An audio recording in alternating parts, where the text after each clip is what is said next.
সন্তান হিসাবে যখন মেয়ে হতো তখন সে জীবন্ত সে মেয়েকে মাটির নিচে পুঁতে ফেলত। এরকম নিকৃষ্ট আচরণ করা হতো মেয়েদের সাথে। এবং আল্লাহ তাআলা আরো বলেছেন, ওয়াইদা বুশিরা আহাদুহুম বিল উনসা যাল্লা ওয়াজহুহু মুসওয়াদ্দান ওয়া হুয়া কাযীম।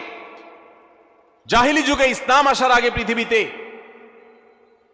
আরবে যখন কাউকে তার কন্যা সন্তান হয়েছে সংবাদ দেয়া হতো, কারো সন্তান হয়েছে যদি বলা হতো মেয়ে হয়েছে, তখন তার মুখটা কালো হয়ে যেত।